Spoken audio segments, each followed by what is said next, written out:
very much, Ken Workington. Welcome, everybody, to Meadowlands Pace Elimination Night here at the Big M. I'm Sam McKee, joined by driver Dave Miller. And Dave, at this time, tomorrow night, you will be the newest member of Harness Racing's Hall of Fame, the induction ceremony in Goshen, New York at the museum.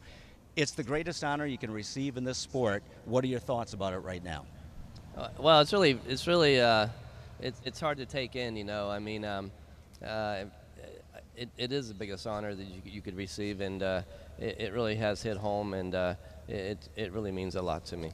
And you have to give a speech. Do you have your speech written, or are you just going to have a couple Budweisers first and wing it? Yeah, I think that's probably my best move, is to try to calm myself a little bit and then hopefully get something out. You know, I don't want to get up there and just be there for a few words and get off. I do have something I got planned out to write, but it's kind of tough. Dave, you came out here in 1999, and your idea was just to race here during the winter. Then John Campbell got hurt, Jack Moiseyev got hurt, a couple other drivers were sidelined, and a guy named Brian Allen didn't show up for qualifiers to drive a horse named Magician, and the rest is kind of history.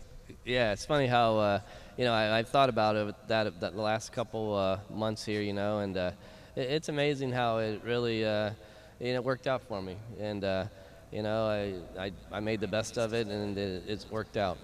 Being from rural Ohio in the Midwest, life on the East Coast can be a little tough to adjust to.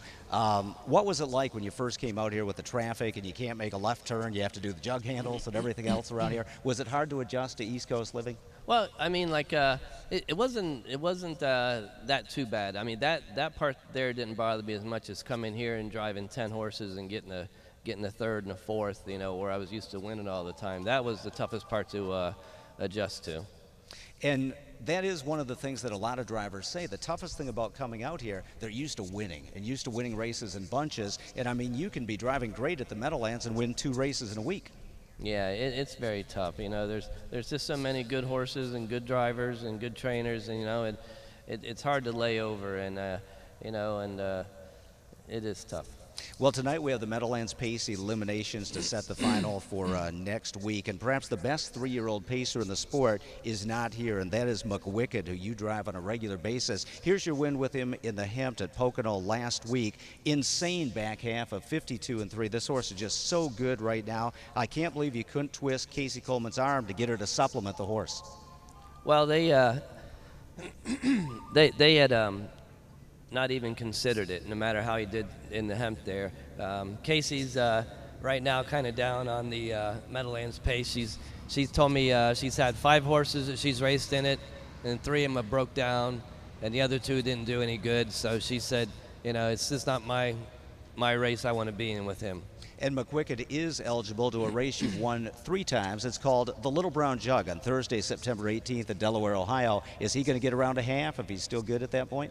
Yeah, I think so. I mean, he don't wear any boots at all. He's very, very handy horse, very clean gaited. I mean, you know, as long as he stays healthy and sound, I'm sure he'll be there. Well, let's take a look at the first elimination field for the Meadowlands Pace. Now, you had a choice between number 1, Limelight Beach, and number 7, Always Be Mickey, and you went with Mickey. What went into that decision? That was a very tough decision for me.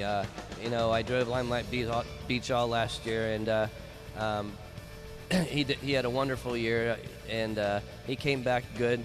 But I do drive a lot for Joe Holloway, and I picked up Mickey and I qualified him, and I did like the way he qualified, and it was a very tough decision to make. And I told Brian Brown that I was going to stick with McWicked for the year, so I told him he's probably best if he get a driver to stick with this horse. Now you start right between the 2 horses to beat on paper, JK End of an Era and Lion Somewhere. What's your strategy with Always Be Mickey, and do you think you'll make the final?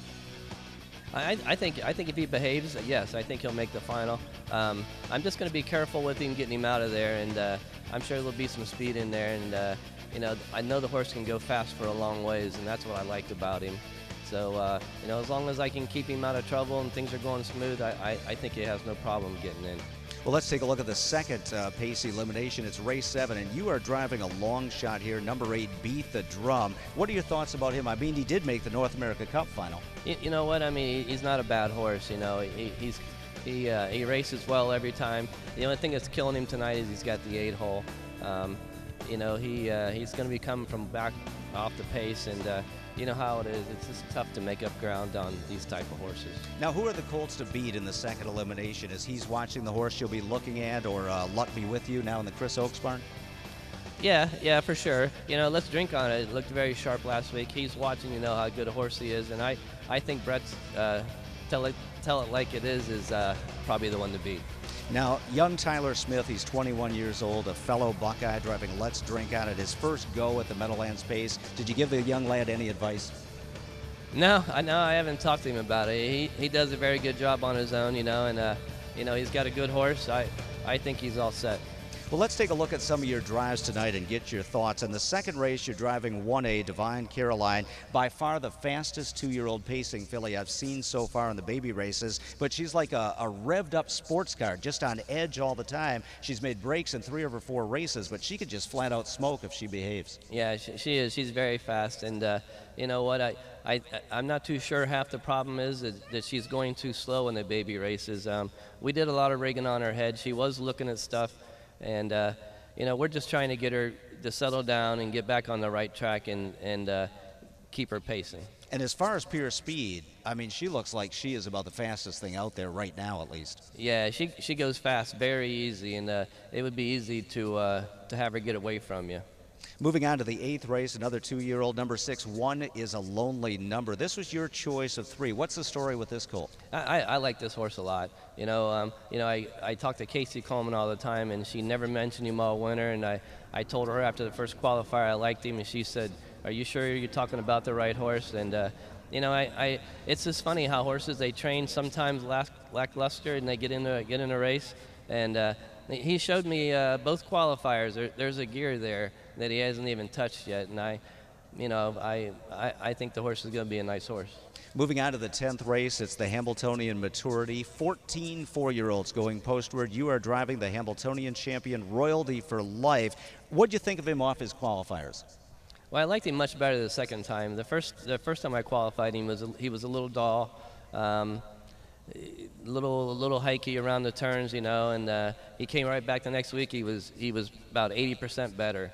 I don't think he's at top form yet, and it's going to be a tough race tonight with the big field and all. Hopefully he behaves and he races well. And you meet up with the Hambletonian Oaks champion, the horse of the year, Be a Magician, but she starts in the second tier from post 13. Your horse has a ton of gate speed. I'm sure you're going to try to get away from Be a Magician as far as you can.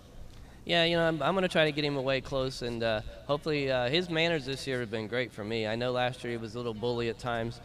So far, so good this year. He's been a real sweetheart to get along with there.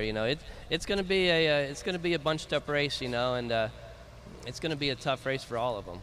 Moving on to the 11th race, the Mistletoe Chalet Elimination. You've got number 9, My Lady Day. Have to be in the top 7 to make the final. And you've already got Uffizi Hanover set for the final, so you're just trying to get this horse in for Holloway? Yeah. You know what? She surprised me there at the Poconos. She made the cut there for the Lynch, and she actually raced very well. And I mean, she's a big, good-looking horse. I mean, there's no reason why she couldn't make it in. And moving on to the 12th race, number 5, Delta Winner in the New Jersey Sire Stakes. When he came out for the first leg in the post grade, I thought, he doesn't look that good. But you hit the backstretch, pulled the right line, and that dude just zipped to the front. He was flat out awesome. This is a nice colt. Yeah, I liked him too. I told Eddie the first time I qualified him, I said, I think he got one here, and he just showed that that speed, and he would go through the wire just ripping through the bridle, and I find ones that are like that are pretty good horses. Dave, you had a concussion earlier this spring as a result of a post-parade accident at Harrah's Phileas just before you went to Sweden to drive in the Elite Lap. Are you back to feeling 100% right now? Yeah, I really am. I would come back, and if I would race, I would get to feeling bad, and my doctor kept telling me that I got to rest, and I tried to do the best I could with resting and still working, but here this last week I had a pretty tough schedule, and I've been feeling good the whole time, so yeah, I would say I'm back. Well, thank you for taking a few minutes to join us. Congratulations on the Hall of Fame. It couldn't happen to a better guy, and we're all proud of you.